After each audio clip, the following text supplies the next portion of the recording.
Welcome, everyone. Today, we're talking about the mindset and mechanics to succeed in network marketing. And I have a very special guest here today, Donna Weiser, who is a top earner in her company for over 32 years. And she loves empowering people, working with people, and helping them succeed. She's also passionate about her family, her daughters, and her grandchildren. So, Donna, welcome. It's great to have you here today. Thank you, Gloria. I'm so excited. I'm just thrilled to be part of this space with you because this is such a powerful topic, and I love your podcast. I've been listening to them, and I just think you're amazing. Well, thank you so much. And Donna, you can see I've read your book. I've got, highlights and tabs and everything in here. So Donna is the author of the book. Um, so you said, yes, the wiser way to network marketing. So Donna, correct me if I'm wrong, but my understanding is that you've been with one company and that's the only network marketing company you've ever been with. Is that correct? Do I understand that That's correctly? that's correct. That's correct. As a matter of fact, when I was first introduced, my first reaction when somebody handed me the business option or business model, I said, no, no, no, no, no, no, no, thank you. I'm not doing one of those things. Yeah. But it's pretty darn rare to find somebody who's been with just one company and for 32 years. So kudos to Yeah. you.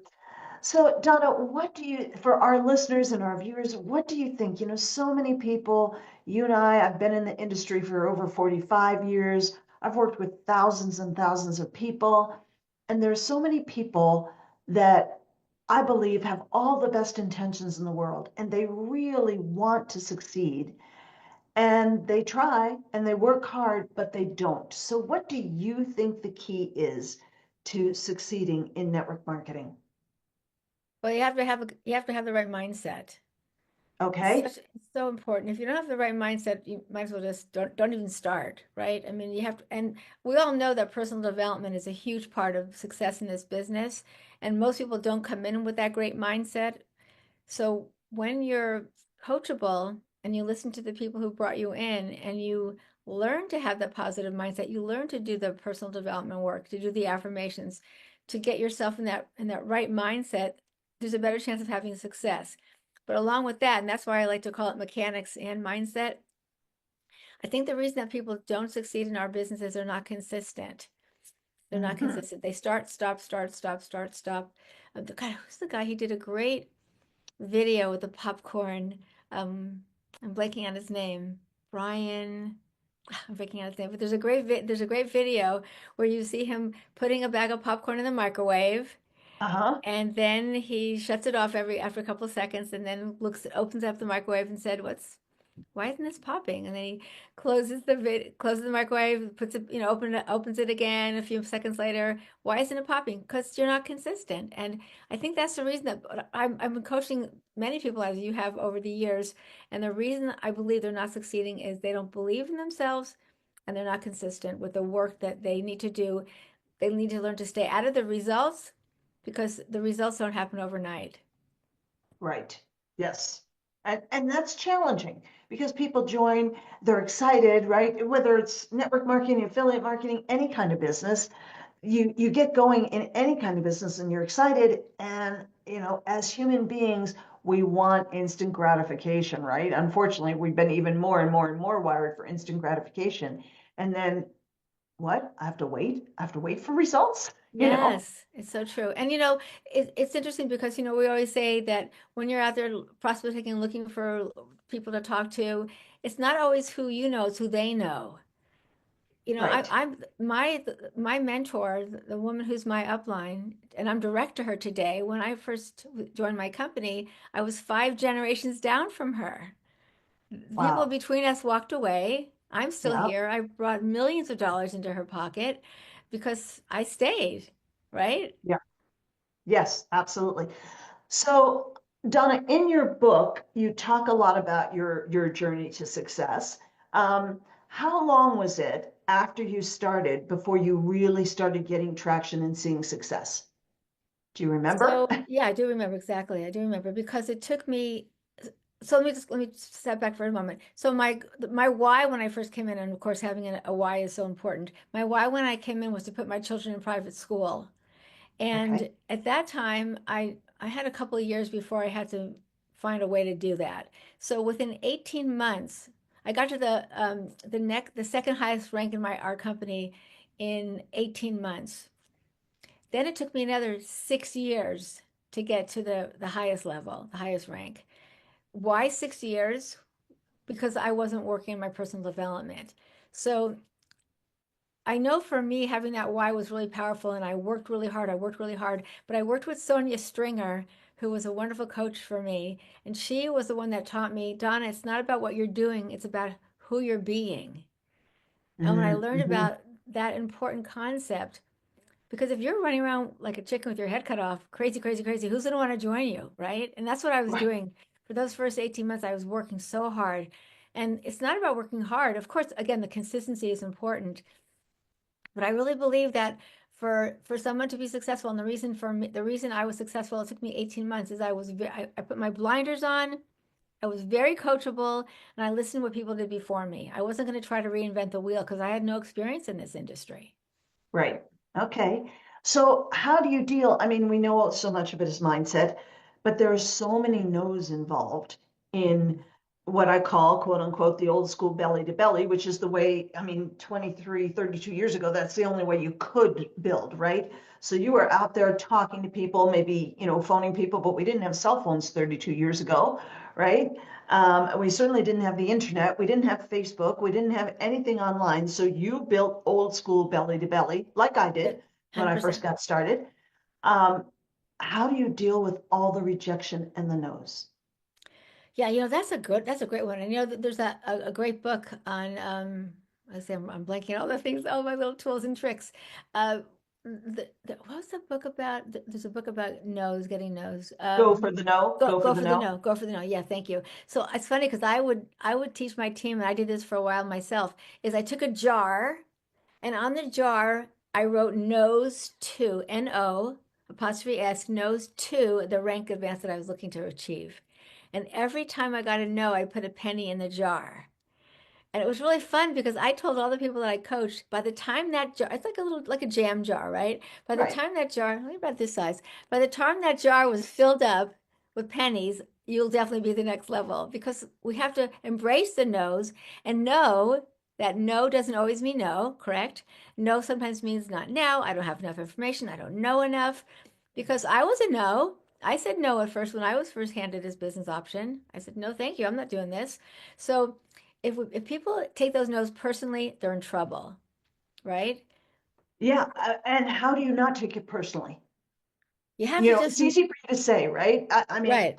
I've said it too, but if you're mentoring someone, if you're training somebody, somebody's just started in the business and they get a bunch of no's, how do you tell them? I mean, it's easy to say don't take it personally, but how do you really not take it personally? Well, you have to teach them to have expectations, right? And the expectation is you're going to get no's. So if you if you act like this is an easy business, it's not easy. We know that it's not easy. No, it's not easy. It's a simple business, but it's not easy. So if you go in there with an expectation that everyone's going to say yes to you, then you're in trouble. So That's I coach my team all the time. I let them know that it's very important you understand that you're going to get no's, and that no doesn't always mean no. So please, that's why I like to make it fun with a little jar of pennies. Every time you get a no, put a penny in the jar, because guess what? There's a yes behind every no. And the fun thing is to keep going back. Keep going back to those people. If you've gotten permission to go back to the people who said no, because what I would teach people to do is say this: "Oh, I understand it's not a great time for you right now, Glory, but I have a favor to ask. May I check back with you in 3 months and see if your circumstances have changed, or if you've run out of that product, or if you might need that service?" So I like to keep. It's really important to track who you're talking to. So if you can reach back to someone a few months later, and now that we have AI, which I use ChatGPT all the time, I have fun ways. I'll write in my little chat message, "This is someone I reached out to 3 months ago. This is why they weren't interested 3 months ago. Any recommendations how should get back to them now?" And I get I get a great response, and I send a message off, and then I stay out of the results. So I teach my team, people I coach, stay out of the results. This is why tracking is so important. I've learned that from Richard Brook, one of my wonderful mentors. You have to track, because if you're not tracking, you have no idea what's going on. yeah. And if you're not tracking, you're focused on all the no's. Personally, Yes. I hate the book Go for the No. I hate it. We're going to have to agree to disagree on that because I don't think focusing on the no's is a positive thing. Uh, uh, and I totally agree you want to track things because you want to see all the success you are having. Um, and it's difficult to get people to focus on the positive things, all the things True. that they are doing and all the things that they are succeeding at. It's so much easier to focus on all the stuff that's not working the way they thought it was going to, That's right? true. But you can make it a game. That's why I like the pennies. So make it a game. Get a Yeah. note, put a penny in the jar, and who's next? Let's go. Who's next? Some will, some won't. So what? Some wait. Who's next? And I mean, personally, I've said no lots of times. I'm in an opportunity right now that I said no to a year ago. And interestingly, the person who told me about it a year ago didn't explain it to me well enough.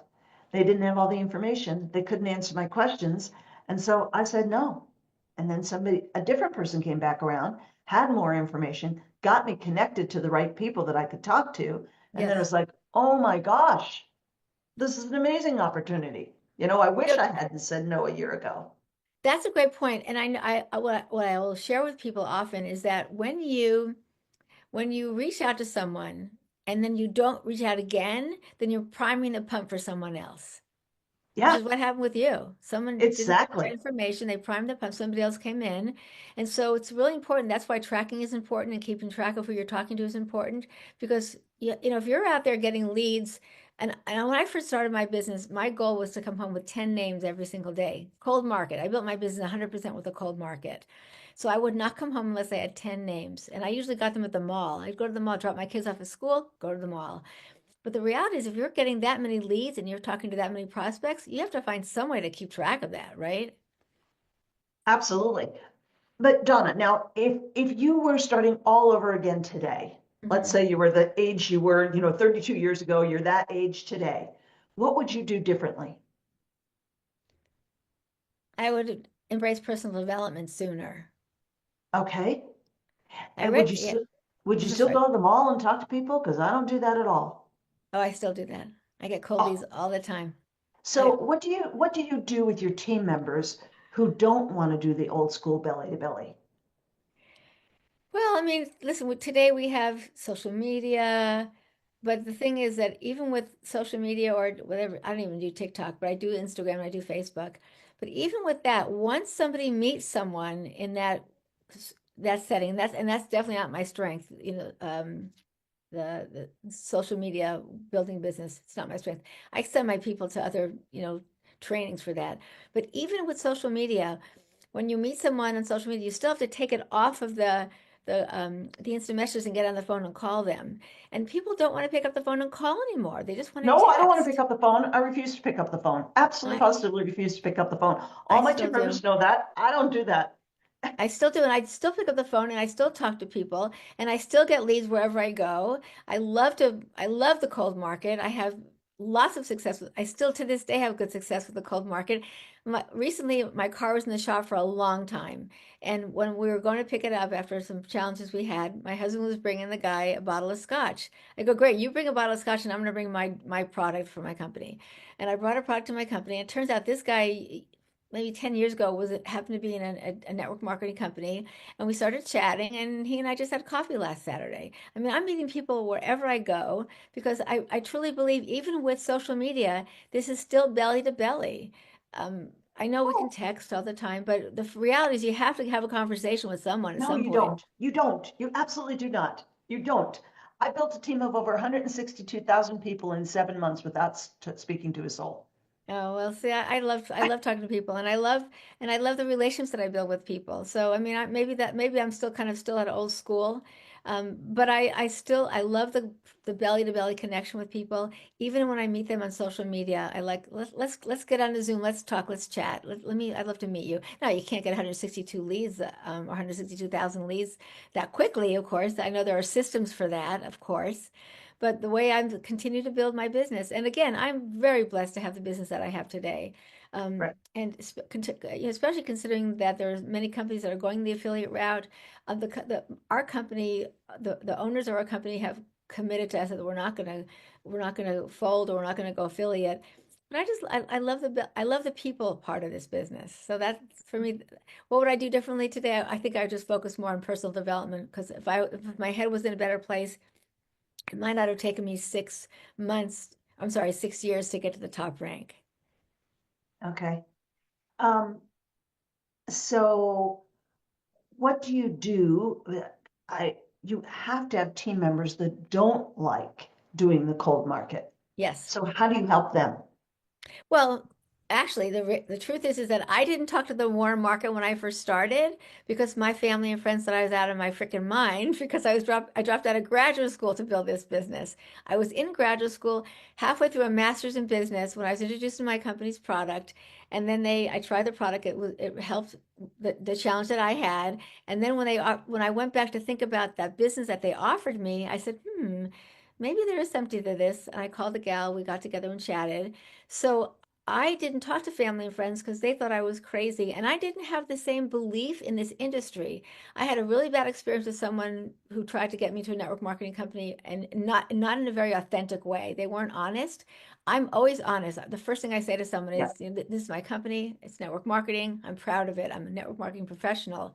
But back in those days, because I did not talk to the warm market, I had no choice but to jump into the cold market. And I kind of became the cold market queen, if you will, in my company. But Mhm. today, I actually teach my leaders to talk to their family and friends first, to pick up the phone and say, "I'm really excited. I found a product that has changed my life or that I love, the service that has helped me, whatever your company is." And then um, then from that point, if they can work with their warm market and get their warm market to give them referrals, that's one start. Going on social media, we definitely have people do a post. Hey, I'm excited about what I just started. Love to tell you more about it. But that's again, there's tools to that. There's a great book called, I think, Don't Make It Weird. I have that book on my shelf, about how to get into the social marketing aspect of it. So if someone doesn't want to do cold market, that's their choice. I can teach them though how to literally. I can teach them how to be anywhere. A store, a restaurant, anywhere, and how to start a conversation. I actually talked about it in my book. How to start a conversation so the person you're talking to actually says to you, "So what do you do?" Because when you have a conversation with other people and you listen twice as much as you talk, there's a good chance the conversation will come around to what you do. So let's take that example of the person who was working on your car. How did Okay. you start that conversation with him? So he said, "What do you do?" Oh, well, because I gave him I gave him a sample of my product. I said, "My husband gave you a bottle of scotch. I'm gonna give something that's better for your health," because I'm with the Okay. health and wellness company. So let's say you're in a different situation. You're out and Okay. about, and you're at the mall, Okay. you're at the bank, I'm in the mall. whatever. Okay. Great. Great. Oh yeah. So if I'm at the mall or I'm at the bank, um, I would say to someone who's helping me, I'd say, "So, Gloria, thank you so much. You've been so helpful. By the way, how long have you worked here?" So I start a conversation, and you tell me how long you've worked here. So have you always worked here at Nordstrom? No, I used to be a banker or whatever. Oh, really? What made you change? What made you come to Nordstrom? And I keep talking, ask lots of questions. I ask lots of questions, and then at some point, I will say, "Hey, have you ever heard of my company?" I'll just come right Mhm. in and say, "Have you ever heard of my company?" I've heard other people say things like, "Do you keep your options open for other opportunities?" That's not Right. me. I don't say that. It's not authentic for me. I've heard other people say it. I rather just come out and say, "Have you ever heard of, XYZ company?" And they'll Mhm. say yes or no, right? And then I can say, Right. "Well, I'd love to tell you more about what I do because it might be something that would be interesting and of interest to you. Because what I can help you if you're interested in, having a side gig or a side hustle or making some extra money. Maybe we can meet for coffee. I can come back to the mall on your next break, and we can grab coffee." And Okay. that's how I warmed up the cold market. So you're really building the relationship with them just by asking them questions about them, right? Yes, yes, 100%.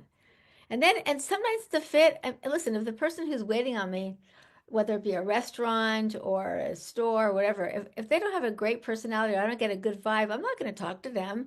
I'm looking for people Right. who I could have a great relationship with.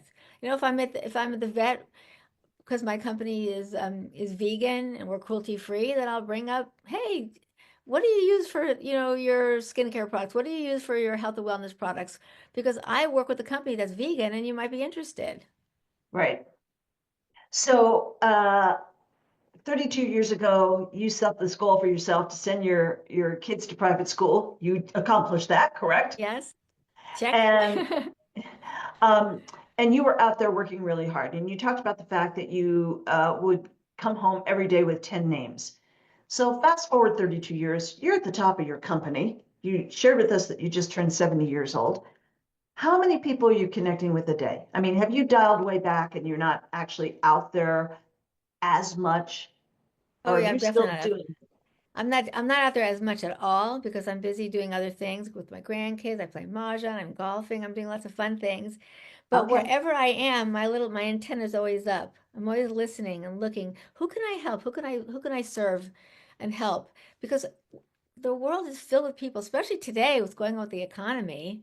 People need Yeah. more money. There's more month at the end of the money for most people. So if I have Yes. something that can help them, either our product or our business, I'm definitely going to say something. And I still get tons of no's. I still get no's. I remember I just got a message yesterday from a gal who said, "Nah, I don't think it's for me. I'm not a good salesperson."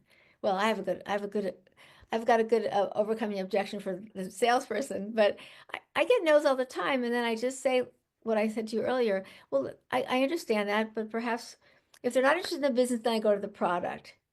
So I Hmm. always try, I always have something I can fall back on. Lead with the business, fall back on the product, or lead with the product. It's harder to lead with the product and fall back on the business. Yeah. That's my experience. Yes, absolutely. So Donna, anything that you want to leave our listeners with? Obviously, I want to recommend to everybody that they go out and get a copy of your book. So you said yes. And Donna, how can they get a copy of Okay, your book? there's a couple of places to get the. So the book originally you can only get it from my website, which is Donna initial jweiser.com. And when you buy the book on my website, I give a portion of the book to Scleroderma Foundation, which is a charity that I'm quite involved with. And my cousin has scleroderma, so it's important to me to raise money for that disease. Hmm. But what happened was because I have team members who are in Australia, in Canada, and the United Kingdom, they couldn't get it from my website. It was way too much money to send to them. So now we're on Amazon as well. So you can find Great. my book on Amazon as well. It's also on Audible. I had someone do the recording, and then we did a Q&A after each chapter. So that was kind of fun. Fantastic. Donna, thank you so much for being willing to share with us today. I so appreciate it. And again, you can go to Amazon to get Donna's book. So you said yes, The Wiser Way to Network Marketing, and Wiser is spelled Weiser. Okay? Correct. Thank you. Thank you, Yes. Gloria. Thank you. This is fun. I appreciate you. Thank you.